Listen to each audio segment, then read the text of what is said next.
talking about the creation of new work and the creation of your new work, Martin Del Amo and Paul White, Anatomy of an Afternoon.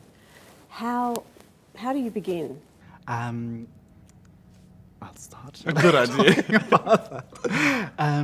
It started out as a research project, and the idea was to look at, for the first time for me, at an existing piece of dance, Nijinsky's Afternoon of a Faun, and use that as a vehicle to question my ways of making work, of original work. And is this a different way of beginning to the way you normally make Yes, work? so like usually I start work from an original impulse, and so that was the first time where I thought I would like to go back to something existing, look at that, dissect it, analyze it, and see what new possibilities arrive through that in terms of being able to make a new work. And how are the two different to start?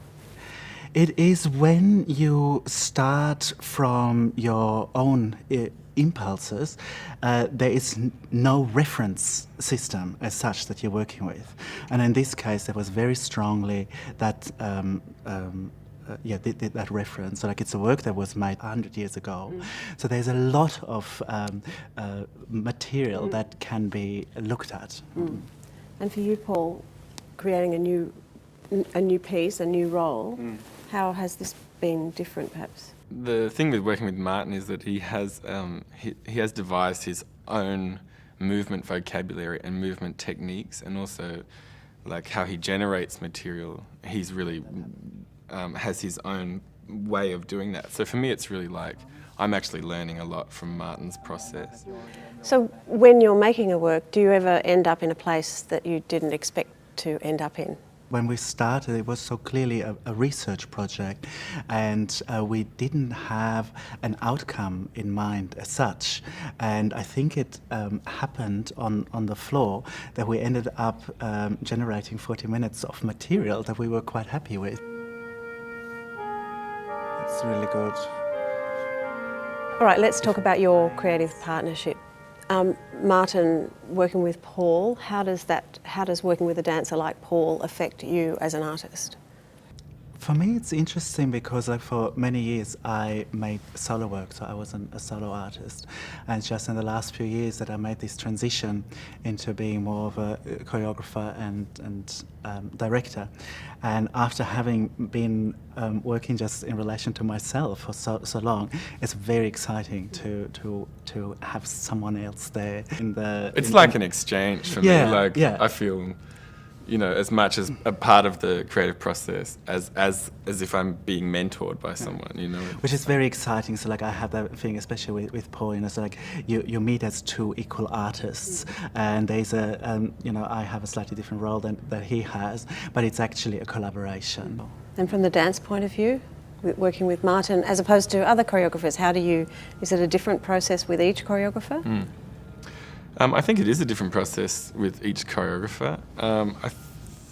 Well, this time we've had a lot of fun and it's been really efficient, actually. How much do you deliberately push yourselves out of your comfort zones as artists?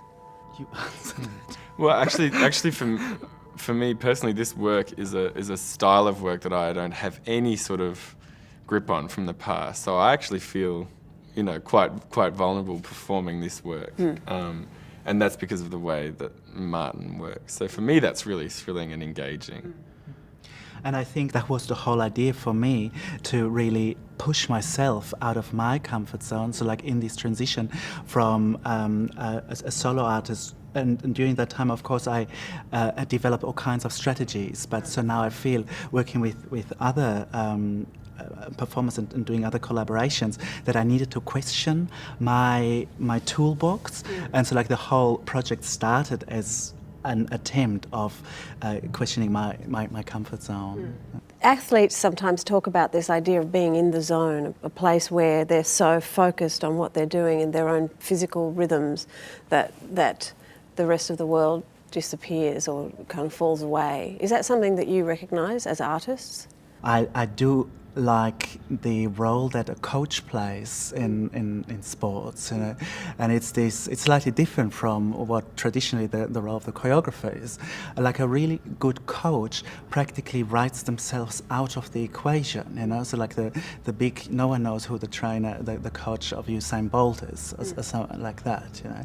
But of course there are people in the background who facilitate that performance, you know, that then the whole world knows about. And so there is a lot of this kind of thinking of how to enable the dancer to get. I've just compared it to Usain Bolt. I love that you're my coach. I've never thought of that. Yeah, I do. I actually quite strongly think about that. So like, it's like when you do your work really well, then all that people will see and think about when they see the performer is Paul. When for you is the end of the creative process? When does it finish?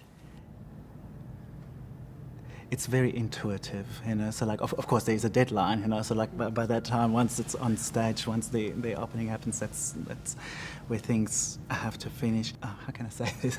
Well, even in the performing of the show, it's it's explorative. So I mean, for me, every time that I perform the piece, it gets richer and richer, and there's more and more information that you know either I'm feeding to myself or Martin has fed to me beforehand. So it'll never stop evolving, actually.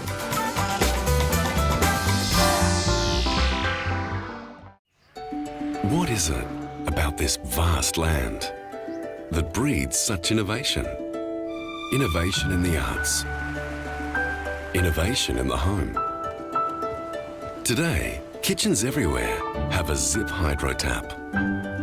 Boiling and chilled, filtered water instantly. Australian innovation and design. Zip Hydro tap, used by millions around the world each day.